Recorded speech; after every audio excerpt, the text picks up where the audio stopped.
Welcome into Cards Hub, St. Louis to Cards 360. I'm sorry, Joe. I was a little unaware of who was running this thing this morning. You always have it. It's yours, the host. Me, jeez, boy, oh boy. You're the big host here. Am I? Boy, oh boy.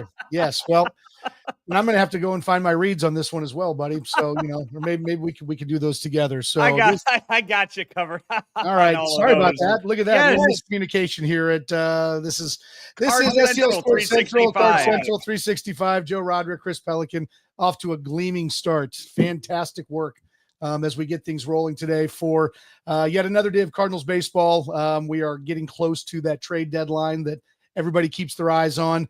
Cardinal fans, especially this year, the last 10 games or so maybe has pushed this thing in a certain direction for this team. But at this point in time, right, we're still focusing on what the Cardinals have on the field and not who has gone just yet. But Joe, Cardinals wrap up their series with the Padres today, took the first two, I don't know, injected a little bit of hope. I don't know if that's the best way to put it. Last night was another reminder that this team's just going to struggle offensively at times. I bought back in like right after game one, or after game one. After game one, I was kind of bought back in to, all right, they beat a playoff team. They hit you Darvish well. Everybody's been hitting you Darvish well. So I kind of bought back in after night one. And then night two, it was like, all right, they just want to, they won a game a different way now. They won 3-0. And then last night kind of brought it back down. I've been to all three of these games this series, by the way. My kid's a huge Tatis fan. And in the 4 years that he's been a Tatis fan, this is the first time that he has not been hurt or suspended when the Cardinals have come to St. Louis. So that we've been able to go to a game. So we've gone to all three, and we're going again today for this one. But one thing to watch, though, is going to be, you talk about hope being injected. I am very interested to see how much fight, how much life is injected into this team after you have seen 2 nights in a row of bench clearing action. You have seen now Friday and yesterday, you saw that these teams are, getting at it. And I don't think there's anybody on either one of these teams that hates each other. I don't think there's anything of that. There might be. I think Manny Machado just hates everying. And I think Wilson Contreras does too. I think, okay. I think he finds reasons to get mad and get fired up. And I get that. There's a lot of people that are like that need to be self-motivated. I wouldn't be surprised in the least bit if Mike Schilt has, a lot of bitterness towards the Cardinal organization that still is there and might always be there no matter what. Like the amount of success he has in San Diego, it's still always going to be looking at it like, hey, you could have had this. And so I think you kind of, I think you add that into the mix where, all right, even if they lose today, will that fight still be there? Will that passion, that fiery attitude still be there moving into the Miami series? They're still, again, every time I say it on any of these shows, people will immediately jump into the comment section and laugh or tell me I'm wrong. But again, this is a team that is a game and a half out of a wild card spot right now, two and a half games out of a wild card spot right now. With last night's loss, you're in the wild card race. Yeah, you are, but are you, right? And again, I mean, this is, I think that this question is, this has to be framed with so many different layers, right? Because it's what we have seen. I thought this team has had multiple opportunities over the course of the last 3 weeks, right? You go into the All-Star break with 6 games against Washington and Atlanta, 2 teams very much on the downside of what has been difficult years for them. And you don't really do much in that, right? You take a couple games, but I mean, this is a deal where you 100% needed to win 4 or 5 to feel really good about yourself. You come out of the All-Star break, right? Against an Arizona team that is clearly in seller mode. And I mean, they just wipe you off the face of the map. The organization was in seller mode. I think, you look at those players and the guys they have on the roster, though, that one didn't upset me as much. Well, and that one you kind of look at, you're like, that's a good team. That's a team. If that team made it into the playoffs, that's a dangerous team. Well, sure, I guess. But the problem is they haven't done it at all this year. Off more. That's the rub. And then they lose 2 of 3 in Colorado. So you sit there and you go, okay, like, are they really in it? I understand what the statistics say. I understand where they are in games back, because the point is that this year was obviously, again, you and I have talked about this a lot. This year was never supposed to be about this year. This was supposed to be about the future. And there's been a lot of signs that push towards, this team was not ready to compete this year. The pitching clearly overachieved in the first half of the season. And now we're starting to see maybe what the numbers would have expected, what people would have expected from this pitching staff. And that's why, yes, are they 2.5 games out? 100%. Do I feel confident that they can string together enough 3 and 4 game winning streaks to really push? I just don't see it. So then you have to ask yourself, okay, well, we're just a handful of days away from the trading deadline, or whatever it is, at this point in time, and you sit there and say, well, okay, who's going to be a part of this group moving forward? Who's not? And, this is where this all kind of comes back into play. And, Ryan Helsley is a guy who clearly is going to have the most value. What his value is, I don't know. Right. I mean, like, if we're sitting here talking about, what did Gregory Soto get moved for to the Mets, right? Like, he's not getting moved for top 5, top 10 prospects. Now, granted, I understand that this is a guy who was a setup guy in Baltimore, but he's a guy with a lot of closing experience. He's left-handed. He's a big strikeout guy. You look at Steven Matz, who most definitely is not a part of this team moving forward based on his age. You look at Phil Maton, kind of the same situation. And so, again, you trade Helsley, Matz, and Maton, because I feel like there will certainly be a market for all 3 of those guys. I mean, I don't see how at that point in time you are able to think that this team will win much of anything. So again, and I don't know if they're going to do it with those 3 guys. So, this is why this is a fun discussion, because yes, they are quote unquote in the race. They're not 9 games out of a wild card spot at this point in time. But again, do you have any confidence that this team can push past the Reds and the Giants and the Padres to get into that spot at this point in time? I think that's the tough part about this. But the Reds and the Giants, those 2 teams the Reds don't scare me. But I think they've got more talent than the Cardinals. The Reds aren't going to be buyers at the trade. There's no way that ownership group's going to be buyers at the trade deadline. I think they would do the kind of things the Cardinals might do if they'd been closer, right? You're going to get a bunch of guys on, very much expiring contracts, maybe try to get some money chipped in on those sort of things. I mean, again, it's not going to be, they aren't going to go out there and they're not going to trade for Suarez, right? Like, that's not going to happen. But, if I'm a Reds fan, there's a lot of reason to be optimistic about what that group has. I mean, there's a lot of good young talent there.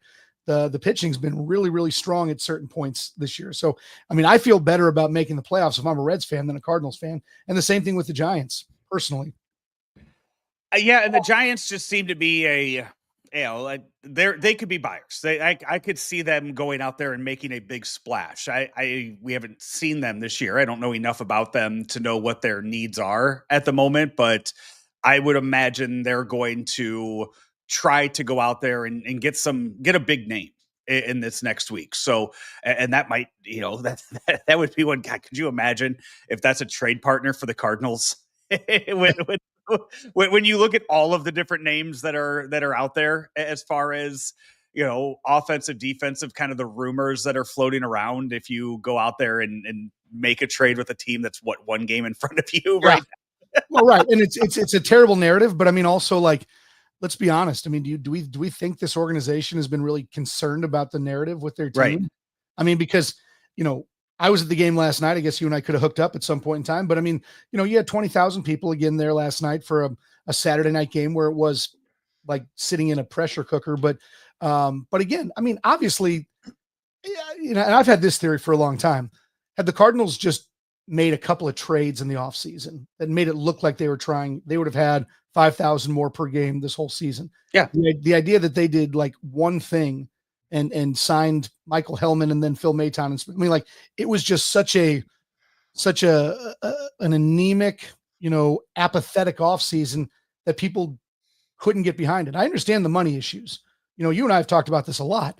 This team will never be able to build itself again, probably through high-end free agents like it ever could before.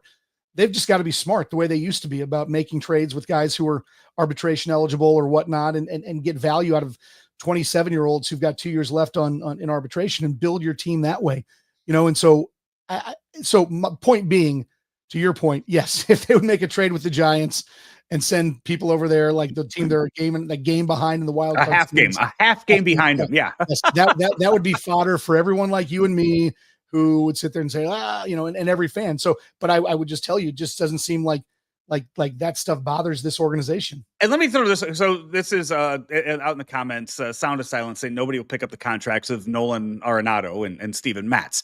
I don't know what misconception there is out there or what people are thinking Steven Matz's contract is. Like, he's in the last year of a 4-year, $40 million deal. Yeah. If you pick up Steven Matz right now, you owe him $3 million. $3 million. Give or take. If that, like, the teams like right. that puts him like top of the line right there, because it is a pure rental. Like, the return for Steven Matz is not going to be all that much. It's not going. You're not looking at a 2026 major league ready prospect for the return for Steven Matz. You're going to get a guy that it's like, hey, we see some potential in this AA guy. You guys take a shot at him. Well, right. And you know what, Joe, like, I mean, honestly, like this is the next, we can talk about this at some point in time as well, but you have to sort of understand your tiers of prospects who are going to get traded at this point in time. Right. I mean, you've got your guys, the JJ Weatherholt tier, like the guys who are, AA caliber, if not better, seem like they're close and probably are going to be, all-star caliber guys. Right. I don't know if you see any of those players traded at the deadline, regardless of who it's for. Eugenio Suarez, regardless. Those guys. Are you talking like over all of baseball? Over all of baseball, not just the Cardinals, right? Yeah. The only top name that I think I've heard or seen in rumors that I think is considered a team's like top prospect is Jason Dominguez, one of the top prospects for the Yankees. But he's played the entire season there, right? So yeah.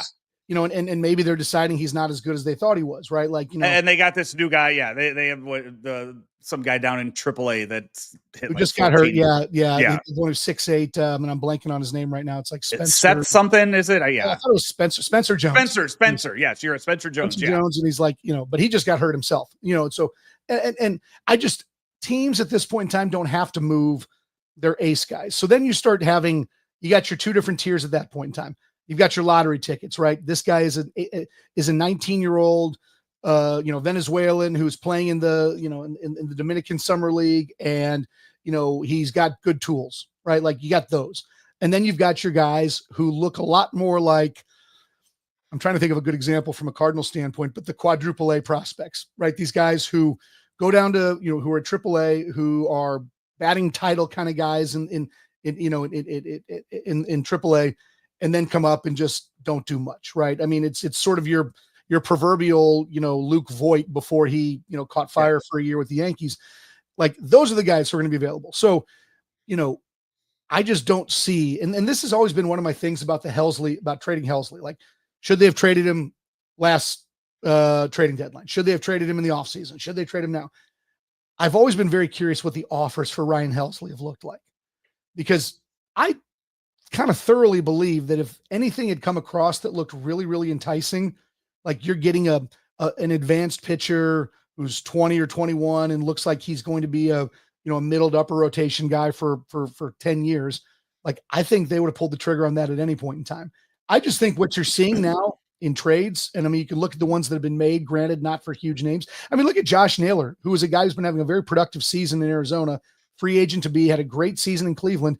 And I mean, the headliner of that prospect just cracked the top 10 of Arizona's prospect list, right? So it's just sort of like, I mean, you're getting a guy, Yeah. And for me, with that, like, I mean, we're looking for comps here. The one that I kind of keep coming back to over and over again is in 23, when the Rangers and Royals, when the Royals traded Aroldis Chapman to the Rangers and got Cole Reagans back. Yep. And at the time, I mean, Cole Reagans at the time, was just kind of hovering, 4.5 ERA that year, had like a close to a 6 ERA with the with the Rangers, was 25 years old. You get this, this left-handed pitcher that you kind of, okay, see what you guys can do. And then the next year he's an all-star and he's fourth in Cy Young voting. But this year he's been hurt. And it's kind of like one of those where you looked at it then, you're like, wow, Aroldis Chapman helped the Rangers in 23. Reagan's looks like he was going to be good, but now Reagan's isn't doing anything for the Royals this year. Right. Chapman's not on the Rangers anymore. To where it's one of those where you're kind of going back and forth and just going, okay, like you can hit it big with something, but most of it, you're not going to go out and get these top prospects from these top teams. Yeah. And I don't mind. Again, you look at guys like Maton and Matz. You get what you get for them, right? They're not going to be a part of your team moving forward, more than likely. So get something for them. The Helsley thing's a little bit interesting because you always have to sort of put this thing on the backdrop of, okay, let's just say the team does not move him now. Is he a qualifying offer guy? Because if you give him that 1 year, $21 million offer and another team signs him to a multi-year deal, the Cardinals will get a draft pick near the end of the first round.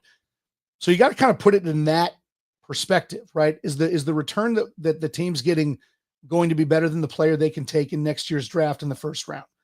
And that's a legit question. And then the next question is, and Joe, I'm interested in your take on it. Like with Ryan Helsley, would you offer him a qualifying offer right now? If the season ended tomorrow? So 1 year, I think they're estimating to be a little over 21 million. I thought that was the route they were going. I really thought that was the route they were going once they were successful this year. And now the Cardinals have come out and said like they don't, or at least Bob Nightingale kind of came out and said a week or two ago, the Cardinals don't plan on extending him a qualifying offer. So the Cardinals, which is kind of a bad look too, because that's also Cardinals saying, hey, we don't think he's worth 21 million a year next year.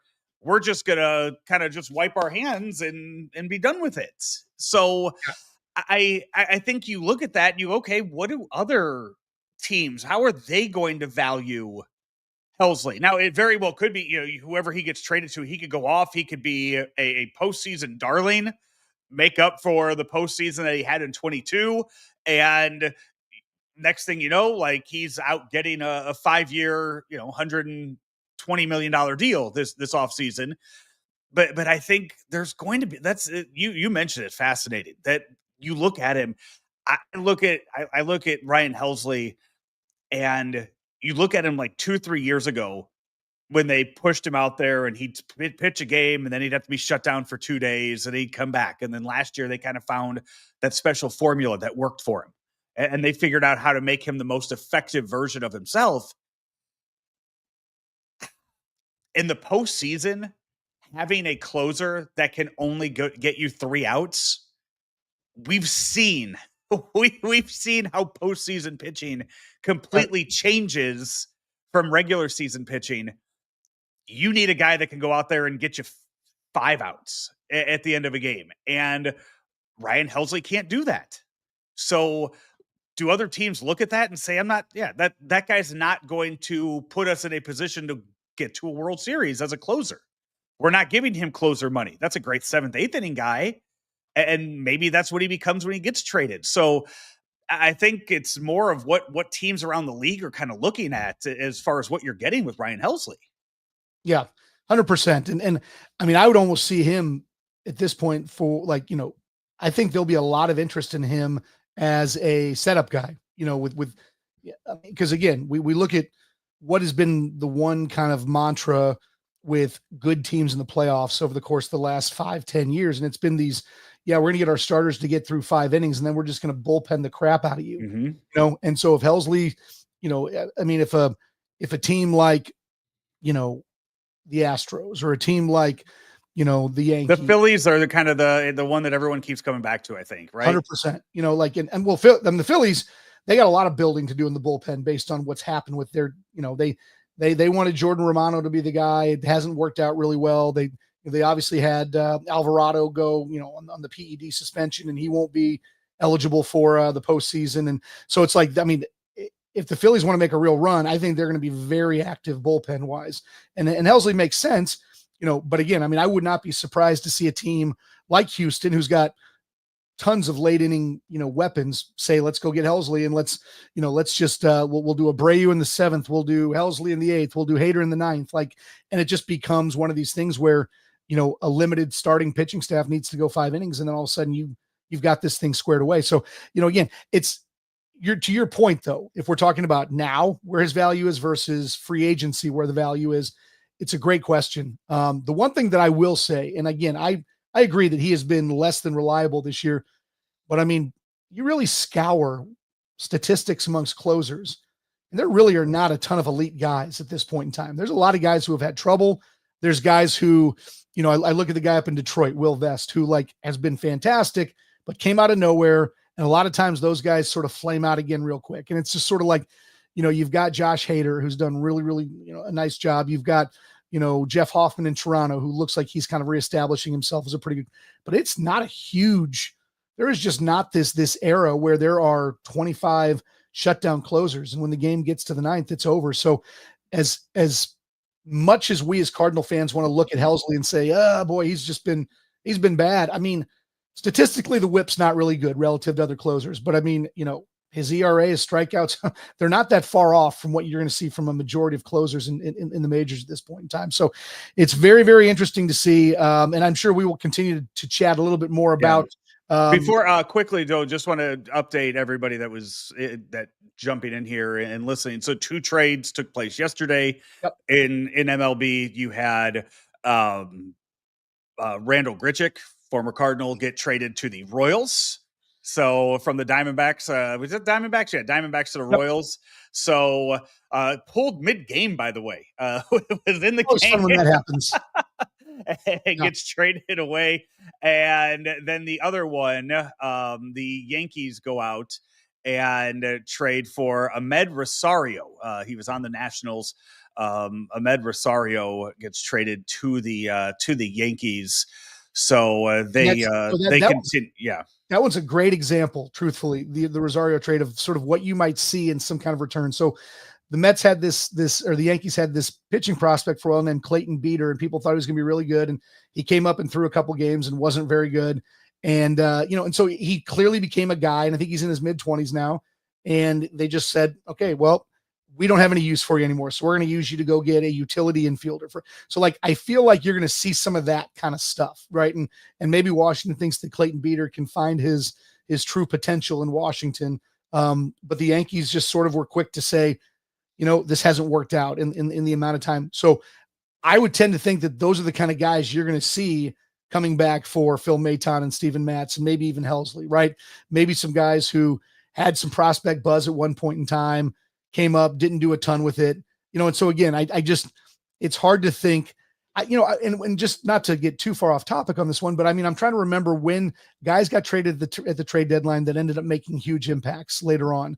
And there's a few that pop into my mind, but you have to go back 10 years, 20 years, things like that. I mean, I remember that when Carlos Beltran went from the Mets to the Giants back in the day at the trade deadline, and the Giants traded a good pitching prospect named Zach Wheeler to the Mets in that one.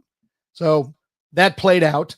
And then I think you talk about when the Cubs were going for the World Series, got Aroldis Chapman from the Yankees and sent Gleyber Torres there, who, you can act, was Gleyber Torres ended up being a great Yankee? I don't know. He's had a nice year for Detroit this year, but clearly not a guy who, ended up kind of living up to his prospect hype. But again, you just have to it's tough to go back and find these real high level impact players who moved at the deadline. Because I still think that most teams have their 5 guys who they're just not touching regardless of what you do. And, and so again, I just think Cardinal fans probably need to put that in their minds a little bit, that I don't know you're finding somebody who's going to really help this team within a year or two at the deadline. Maybe I'm wrong on that though. And I think too, you have so many, you have so many prospects that are major league ready right off the bat. Right. You look at this offseason. I mean, the biggest trade this offseason was the Cubs going out and getting Kyle Tucker, and the return to the Astros was Cam Smith, who was a first-round draft pick the year before. Cam Smith in the line, and Paredes, the opening day lineup. Yeah, and Paredes has been great. Yeah, no, you're right. You're right. There's guys who it's a different ball of wax. It is, and I think one of the big things that you kind of look at, and when we were texting earlier about, the trade, and I said the Rosario trade probably doesn't impact the Cardinals much. In a way, in a trickle down way, it does. I think, as I kind of look back and I kind of take back what I said to you originally, because there are the rumor, the Cardinals came out and said, hey, we're going to listen to offers on Donovan. We're going to listen to offers on Arenado. It's going to be out there. Arenado is going to be tough to move. Not only with his money, his no trade clause. Like I just don't think it's happening. Yeah, he's he's kind of locked in on being here. Where the Yankees go out, they get Ryan McMahon. Now they get Rosario. Like, the Yankees defense has been abysmal this year, comical, really this year. Or DJ LeMahieu, right? Yeah, and so they are trying to upgrade that infield. They're trying to upgrade their defense. And they went out and they just got 2 infielders. So they're probably off the board. They probably are no longer trade partners when it comes to some of the offensive guys on the Cardinals. The trickle down with that is Eugenio Suarez is probably ranked higher right now than a Nolan Arenado as far as gettability at the trade deadline. So anybody that was in the market for a third baseman, any other teams, okay, Yankees are out of the Suarez deal. All right, hey, now those teams are going to focus on that now. So if you need a third baseman, you're on the phone nonstop with the Diamondbacks right now.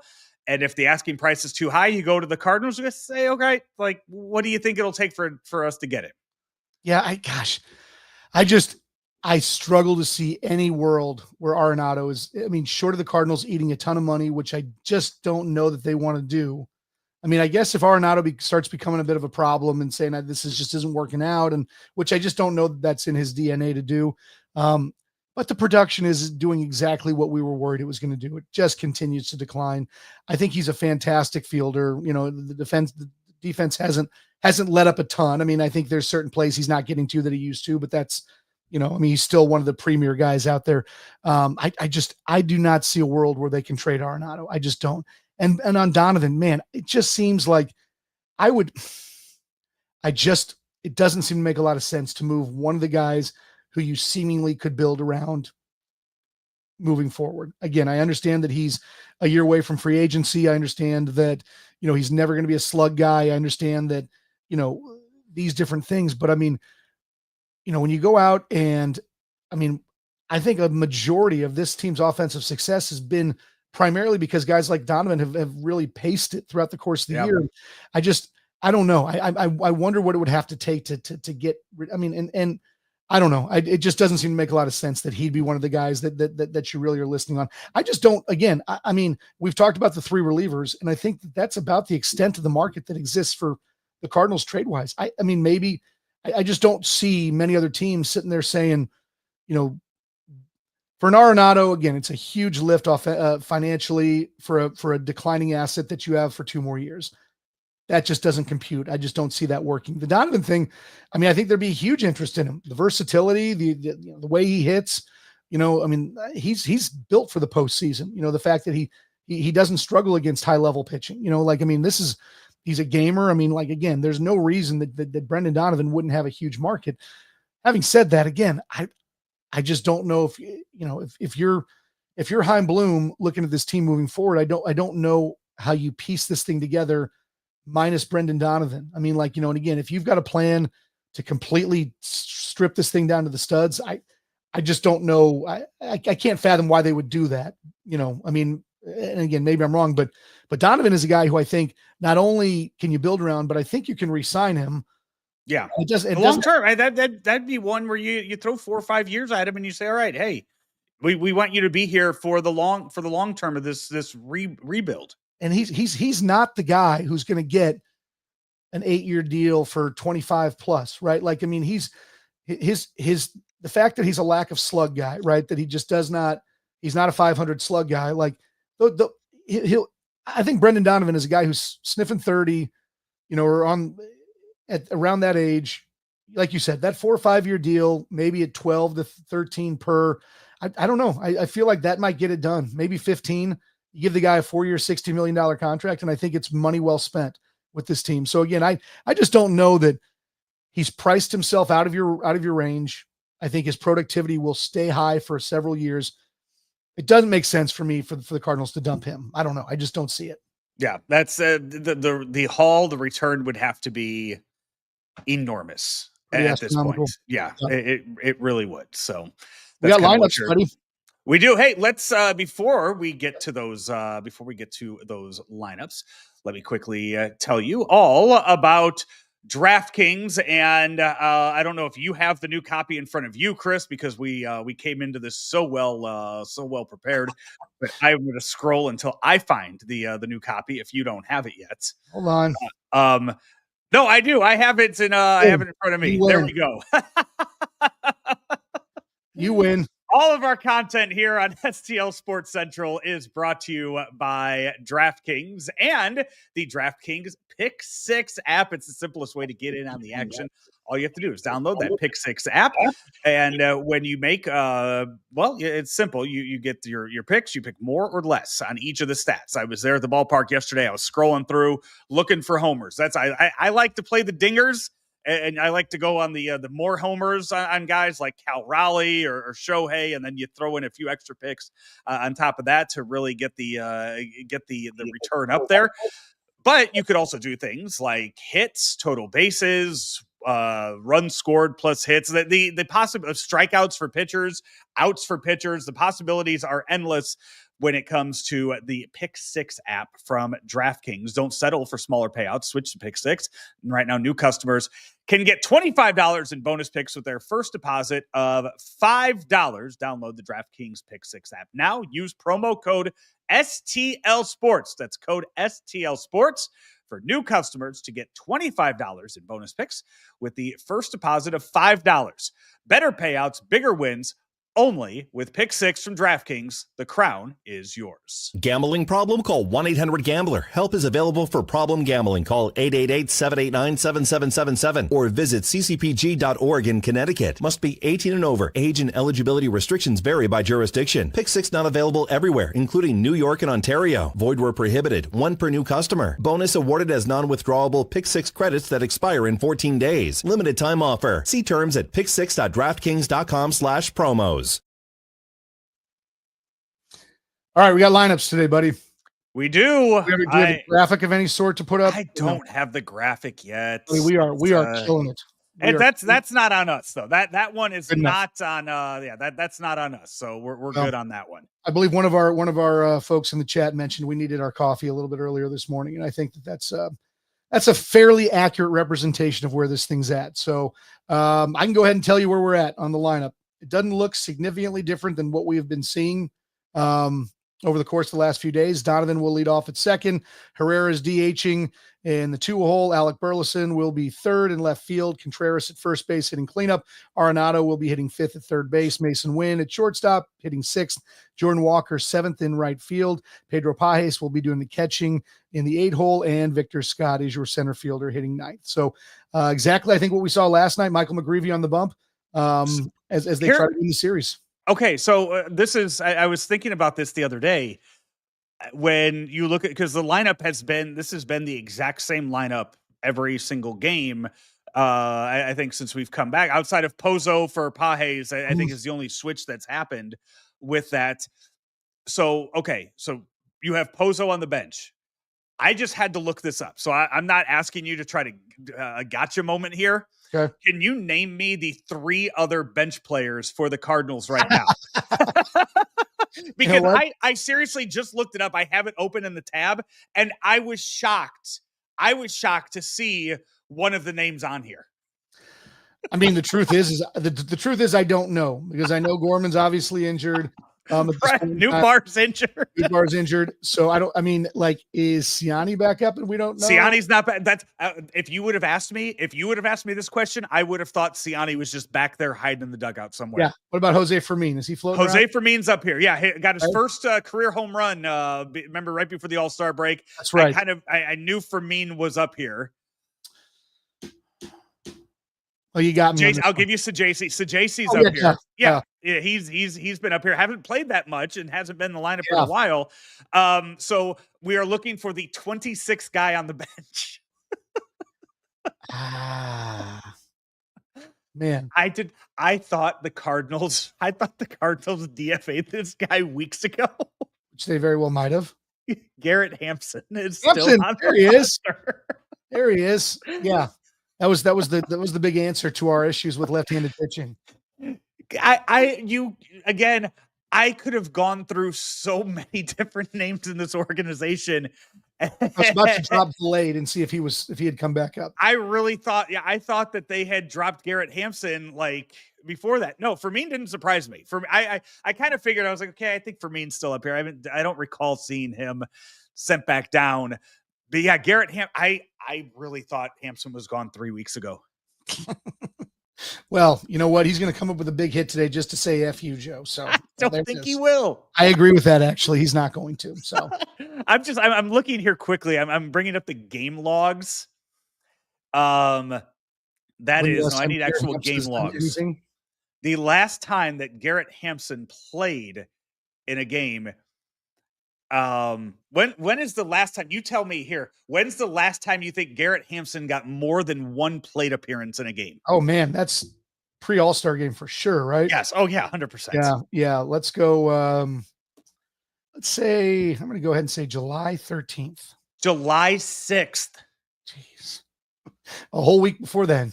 July 6th. He had 3 at-bats against the Cubs on July 6th. Yeah. When do you think Garrett Hampson's last hit was? I'm guessing it's before July 6th. It is before July 6th. We had like July 2nd? July 4th. There was. Oh, he celebrated our nation's birth. Good job, Hampson. I don't think we could be accused, by the way, of like, I don't think if there's a podcast out there right now covering the Cardinals that knew that Garrett Hampson was on the roster, props to you. Okay. Yeah. Spent more than 1 second talking about Garrett Hampson. Right. That kind of dedication we're okay with not having here on STL Sports Central. Yeah. So, well, again, I mean, and I guess let's circle back to the beginning of this whole thing, Joe. And do you think that this game today, starting next week, do these things matter much, or do you think this team has made its decision one way or another about the direction they're taking at the trade deadline? If they would have swept, I think yes. I don't think a win today alters anything. I really don't. I think if they would have swept, if they would have been right there, like either in that third spot or half game back of that third spot, it would have been, and I think so. The Jimmy the Cat Hayes' podcast, that's now part of the STL Sports Central family, serving it up. So Kyle Gibson, Lance Lynn, Matt Holliday, they were kind of talking about this 2 weeks ago, and they were saying that you owe it to the guys in the clubhouse to make a run for it. And that's, those are the guys that are out there. Like they're the guys that since spring training have said, yeah, we're a playoff team and they're going to keep playing like a playoff team and they're not going to let anybody else tell them otherwise. They've said, that you kind of owe it to them to do that. And not to, like, I'm not going to argue with Matt Holliday about anything ever, but I mean, you're also say you guys had your chance. Like, let's be real about this, right? I mean, you had the 6 games before the All-Star break. You had the 6 after that should have been your springboard into strong wild card contention, if not like a spot, and you blew those games. So I don't know.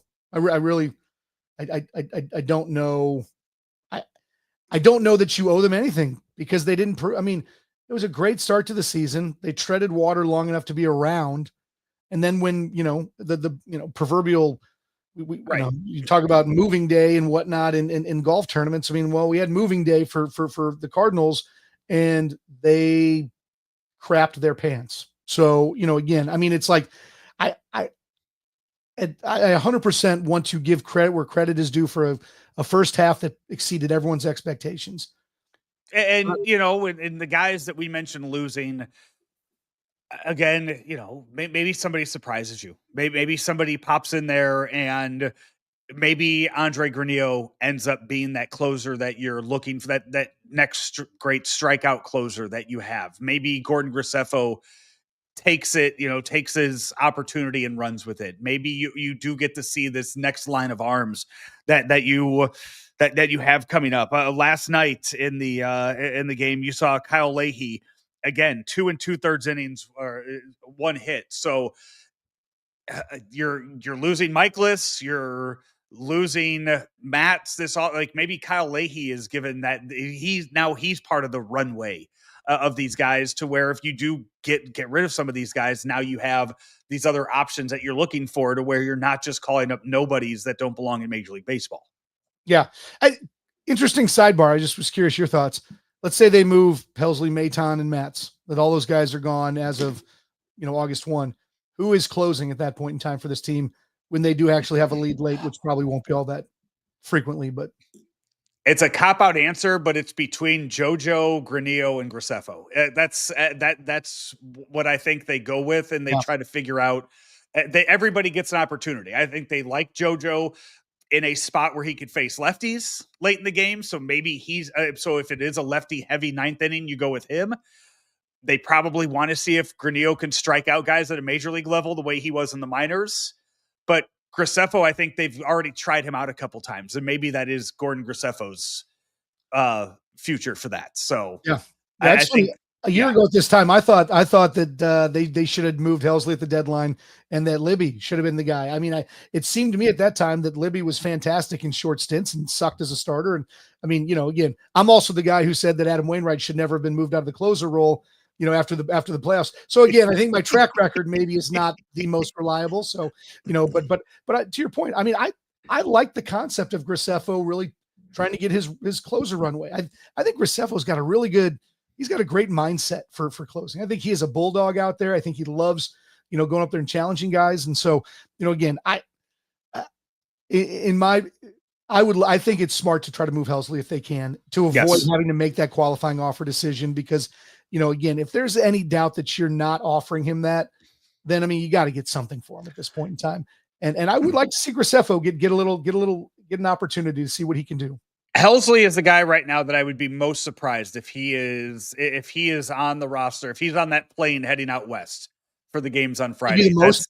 See, I would say Maton, because Maton has been so effective. You're right. Yeah.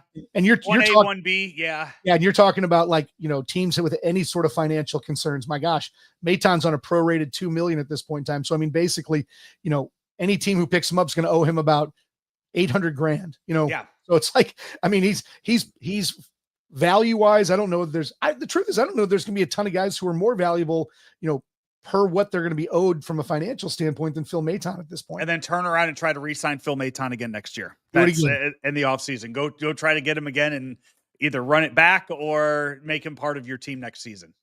I agree. And then, and again, like, it's just what next season is going to be is such a mystery at this point in time. Right. Like, and I just, the DeWitts have got to make a decision. I mean, they've got to decide. I am 100% understanding of the fact that the revenue stream is completely different than it used to be, right? Obviously this year, the attendance is a problem. No big, it is what it is, but they are never going to see $70 million a year in TV money again, like they used to. And how does that affect this business model?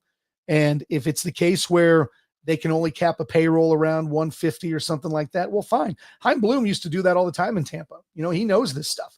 And so, but I mean, again, it can't just be, this is who we've got sitting in our system. They're going to get a chance because they're here and it's easy to do it. I mean, there's going to have to be more involved. And I don't ever really expect this team to be overly engaged in free agency moving forward, because I don't know that.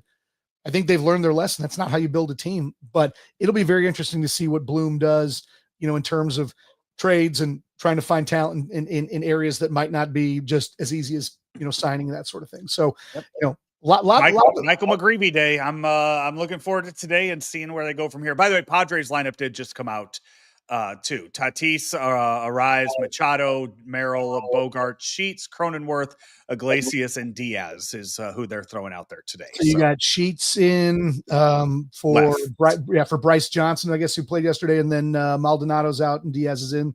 Yeah, and Iglesias is playing short today. Bogarts is DHing, so they have they have had a different DH every single game this series. I think Schulte just uses that as a day to get guys, an 100% to get days off, which is not a terrible thing. So let's hope Manny Machado can keep his mind sane. And I had to explain to my son last night that Manny Machado is the only guy I've ever seen who threw a bat at another player during a game. So we got to YouTube and look at all the fun stuff from when he was an Oriole against the A's back in the day. Do you think that warnings are issued at the pregame meeting at the plate meeting today? It's just so funny because I mean, like, this is where I understand why people lose their mind about baseball and its stupid code and its unwritten rules and all this nonsense. When Machado lost his damn mind last night, it was on a freaking 0-2 pitch. In a game where they're trailing by 2 runs. Just nicked his elbow. In what world, are we, and trust me, I understand that getting hit by a pitch going that fast is never going to be fun. I totally understand. Having said that, be real, don't be a complete and total, I mean, that one just blew my mind. And then the exact same situation happens the next inning with Contreras, who'd been hit twice already. And I know he was, ticked off, but he ran to first base and didn't throw fit. And, so again, I mean, question, are there going to be warnings issued? I don't know. I probably will. So. I think you're probably right about that. I think that the umpires, I think, are probably sick of it too, to where their umpires are just going to be like, you know what? We've been here for 3 days already. This is our 4th day. We're done with it, because I think, because I think too, I was trying to explain this to my son last night, because we saw the benches clear on Friday, and then we saw again Saturday. And when Contreras got hit, I was kind of explaining to him, and he was like, is anybody going to get ejected and warnings and stuff? There's no, Ollie would lose his mind if they would have issued warnings after Contreras got hit. Yeah. Yesterday, because Ollie would not have had his chance to go out. They wouldn't have had their chance to go out there and get their pound of flesh. You got it. Which means, which is why, Liberatore goes out there, first pitch, boom, hits Machado in the back. Great. Now the warnings are issued. Okay, we've all done this. Everybody's gotten theirs. But that's why I think today you see the warnings issued at the plate meeting, just saying, hey, we're not dealing with this today. We're not messing with it. But remember, these two teams play each other in about 8 days from now? Yeah, absolutely. No, not even, isn't it? It's they got the Marlins and then they're back. Are they back? I didn't know if it was Dodgers and then nope. Hold on. I'm looking at it right now. Yeah, no, next week they're back on Friday. Okay. Yeah, that's so Friday for 3 more. Then the Dodgers are after that. Okay. So. I got that mixed up. So yeah, that's where it is where the umpire's like, listen, hey, we're not on you guys next weekend. Go let somebody. I'm not going to lie. I was surprised that Schilt didn't come out after the warnings were issued after, after Contreras was hit. I thought that was going to be, when the umps got together, issued the warnings. I just really thought Schilt would have some level of problem with how that all went down. And, he's Schilt. He's a fiery one, isn't he? I don't know. Get some fireworks today. So Joe, we got anything else, man? What do you think?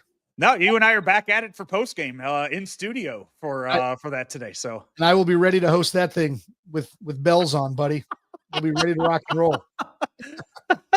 He is Joe Roderick. I'm Chris Pelikan. Thanks for everyone who jumped into the chat and helped us out with our show today. Look forward to seeing you guys for post game show. This has been Card Central 365 on Sports Central STL, and we will see you later this afternoon.